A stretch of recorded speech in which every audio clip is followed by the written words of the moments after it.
Gipuzkoako Foru Aldundiaren adierazpen instituzionala. Euskal Autonomia Erkidegoko Auzitegi Nagusiak kautelazko neurriak hartzea erabaki du Igeldori buruzko auzian epai irmoa eman bitartean. Horren ondorioz, Igeldoko udala sortzeko prozesua etenda gelditu da. Auzitegi Nagusiak EAJak, PSek eta PPek eskatuta Donostiako udala jarritako errekurtsoari buruzko behin betiko epaia eman arte. Honen aurrean, Gipuzkoako Foru Aldundiak honako hau adierazi nahi du. Lehenik, igeldotarrek beren borondatea argi eta garbi erakutsi zuten iazko azaroko bozketan. 61,3% udalerri propioa izatearen alde bozkatu zuen. Gipuzkoako Foru Aldundiak igeldotarren gehiengoaren erabakia errespetatzearen aldeko apustu sendoa egin du orain arte eta konpromiso hori berresten du. Igeldok zer izan behar duen igeldotarrek beraiek erabakiko dute. Bigarrenik, Foru Aldundiak iazko abenduan 46/2013 foru dekretua onartu zuenean, igeldotarren erabakitzeko eskubidea bermatzeko xedez egin zuen.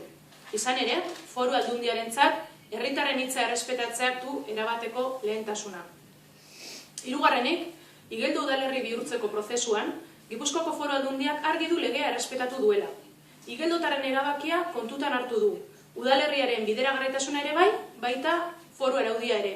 Zuzen jokatu du Foru Aldundiak legearen eta erabakitzeko eskubidearen arabera. Laugarrenik, Auzitegi Nagusiaren autoak ez du auzian jarri foru dekretuaren mamia. Ez du legez kontrakotzat jotzen. Kautelazko neurriak hartzea erabaki du udalerriaren egitura osoa sortzeak dagoen moduan jarraitzeak baino kalte gehiago ekar ditzakeela iritzi diolako. Foru Aldundiaren ustez, ulertezina da igeldotarren iritzia ez errespetatzea. Igeldotarrek urteak daramatzate beren borondatearen berri ematen, eta demokraziaren izenean, behin eta berriro mugatu zaie demokratikoki erabaki izan dutena gauzatzeko ahalmena. Herritarren erabakitzeko eskubidea, oinarrizko eskubide bat da. Nazioarteko hitzarmen, lege, adierazpen eta giza eskubideen gutu nagusiek aitortzen dute herritarrek eta herriek haien garapen ekonomikoa, soziala eta kulturala garatzeko egokien iristen dituzten antolatzeko moduak aukeratzeko eskubidea dutela. Horregatik, erabakitzeko eskubidearen errespetuaren gainetik judizializazioa hobestea ulertezina dela deritzogu.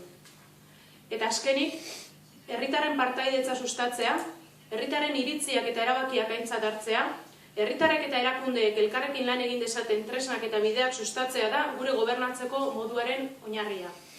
Herritarrek oinarrizko eskubide hori dute eta Foru Aldundiak bermatu nahi izan du. Horregatik, Gipuzkoako Foru Aldundiak berresten du herritarren erabakitzeko eskubidearen errespetuarekin duen konpromisoa. Hauxe da adierazpen instituzionala.